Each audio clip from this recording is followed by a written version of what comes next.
Hey guys, welcome to this edition of Flix Fix. My name is Harold. I'm wearing a vest today because I forgot to pick up my dry cleaning.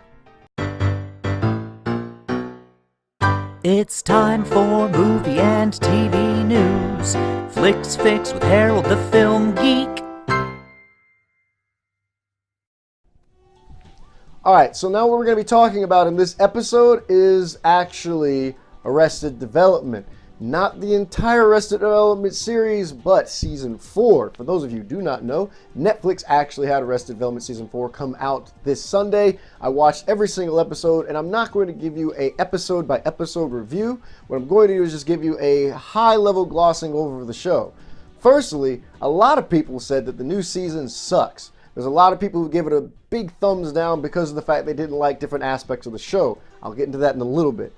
But on the whole, the show, it was all right. You basically get to see where everybody is, where everybody came from, and how they got to where they are right now.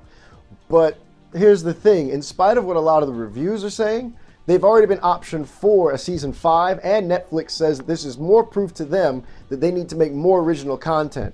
Now, here are some of the negative things that happened after season 4 came out. Forbes actually reported that after the season 4 of the Arrested Development season came out, there were a lot of negative people talking about how they didn't think it was as funny as the original series, that even though it's funnier than what you would see on TV, it needs to be as Arrested Development was funny back in the day. But may I remind you guys that what made it funny back in the day is the same reason why it was canceled, minus some Nielsen rating stuff.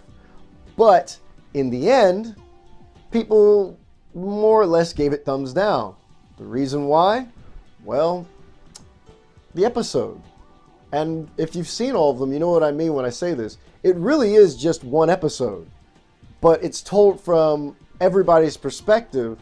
So instead of you getting a linear path where basically each episode from the original series was building on top of each other, it was basically several episodes telling the tale of one full episode of Arrested Development. You follow George Michael, Job, Oscar, the father, Lucille 2. You follow the sister, maybe Tobias, and I think that's it, because Steve Holt didn't get his own episode.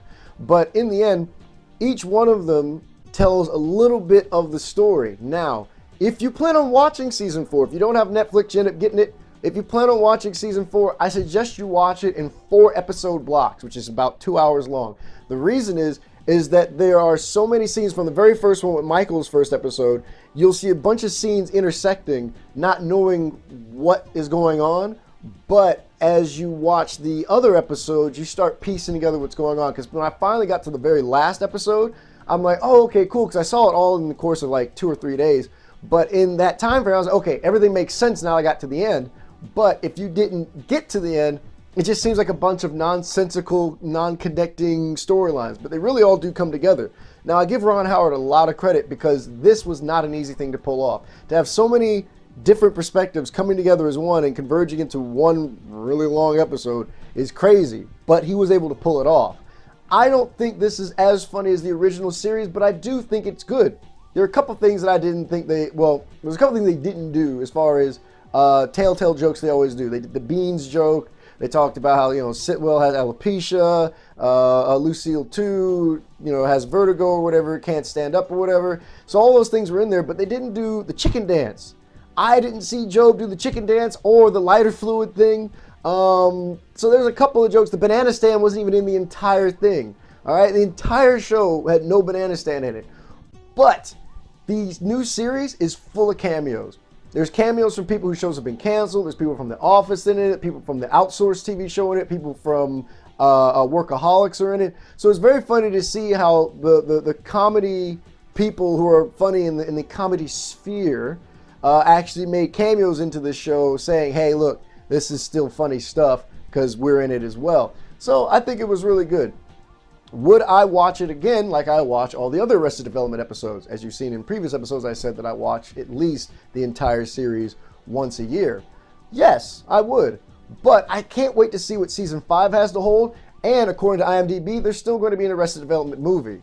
No word yet on how it's going to go, but if you've seen the season 4, you know exactly what I'm talking about, is that Seth Rogen played the dad in the flashbacks instead of the father playing himself in the flashbacks. So I actually brought it up to a friend of mine was, do you think the Arrested Development movie will actually be the movie with the Arrested Development characters, or will it be other actors playing those characters in the movie?